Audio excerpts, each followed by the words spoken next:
Hey y'all, let's talk about voodoo, Vodun, and chaos magic because I see that a lot of people don't understand that Afro-Asiatic people were in many land masses. Therefore, we are not held to as many practices as you guys believe. It's so much more than meets the eye. When we begin to look at Tohu, Va, Bohu, and Hebrew, we ascertain the fact that this is what's present at Genesis 1 with total chaos, total destruction, confusion, void. When you begin to look at Va, V-A, we already know that this can be V-O. And Ba, who it's very essential to know that B and D are often interchangeable in language. For instance, when we begin to look at the word bi, meaning two, we see the word di and diploid also means two. So when you begin to look at the va bohu, this can be va dohu, chaos, construction, destruction, right? Or even when we begin to look at the VDN of Vodun. When we see the Persian people, they become out of Elam, who is going to be the son of Shem. And Shem is Semitic. Semitic means Afro-Asiatic, meaning that the Persians and the Persian language is still to be classified as an Afro-Asiatic language. I'm aware of the fact that a lot of these languages have been classified as Indo-European. It's essential to know that Indo means India. India is in Asia. When you begin to trace the origins of the Hebrews, they were in West Asia as well. When you also begin to look at the IND, this is going to begin to take us to the Sindhu, Sindhu river in India. And this is where you begin to get the Persian word Hindu. It's important to understand that the Persian word Hindu in Hebrew is hoodoo, Hodu. So these hoodoo practitioners were called Hindu in Persia. So when we begin to look at the word Vedin in Persian, Vehdin, this literally means good religion. Bringing us back to the book of Genesis, the first chapter, when creation was all good. Are we following along with what's being stated?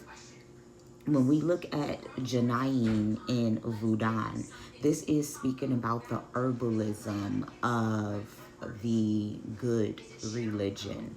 Going into Genesis, I think is it 1 and 28, when it begins to say that every seed bearing fruit, every plant is what is called meat. And after everything was created, it was called good, or Vedin, Vodun in Persian.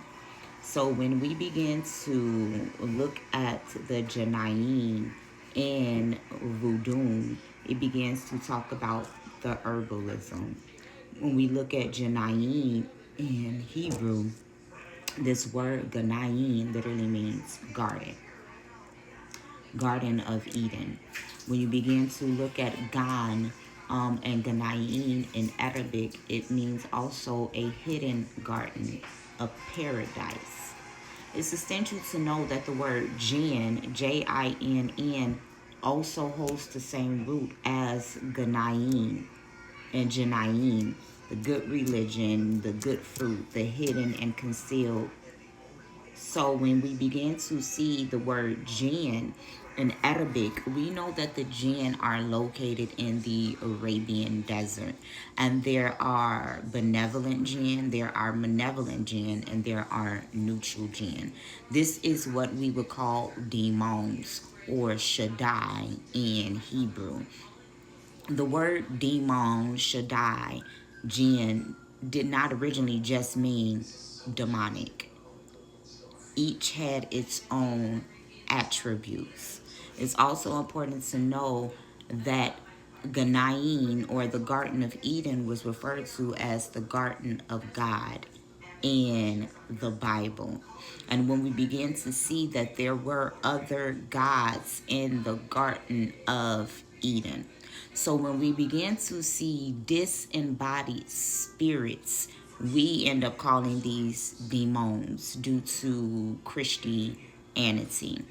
When we begin to look at the Shaddai holds the same exact root as Shaddai.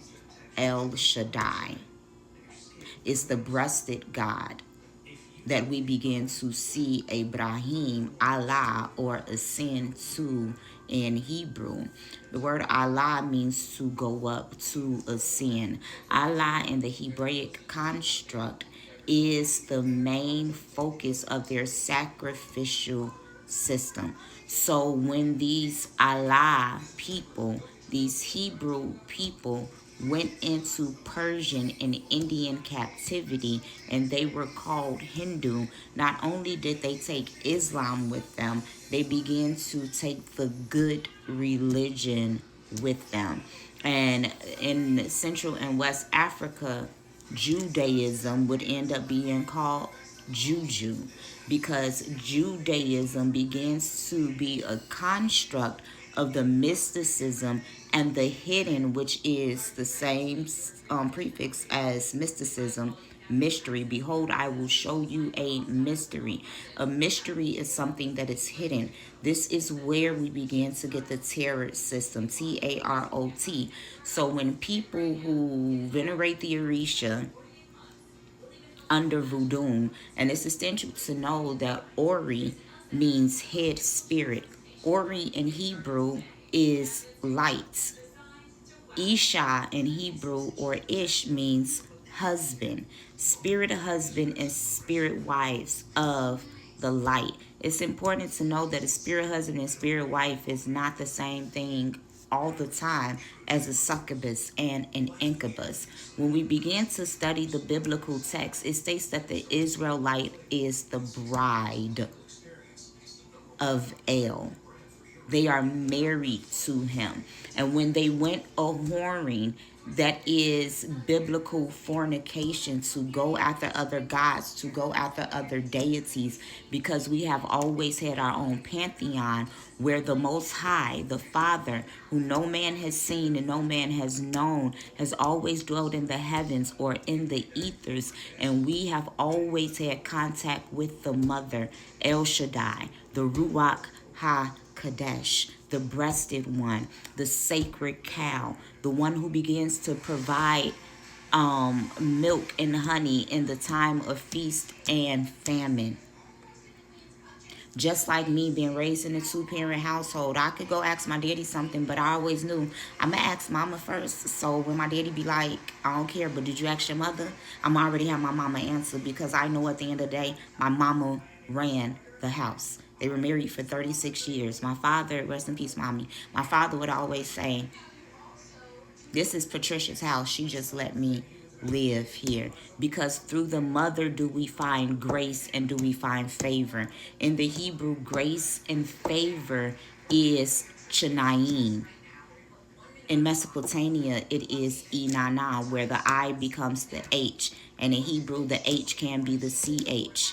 So when we begin to get a grips of the fact that the chaotic world was just the womb at creation, and in Mesopotamia this would have been Tiamat, whose womb gave birth, or the Tihom, the abyss, to Yaldabaoth, who is the child of chaos and the child of destruction, who thinks that he is the only God, who took us away from the good religion of Vodun, and who took us away from Hoodoo, which is praise and thanksgiving, who took us up to Allah, which is the ascension, to sacrifice oneself so that the tarot, or Nistarot, the hidden things of the Most High, will be revealed unto us. Yeshua, Jesus Isa, is the hidden Messiah. So this is Vodun, chaos magic, and hoodoo in your Bible. Food for thought.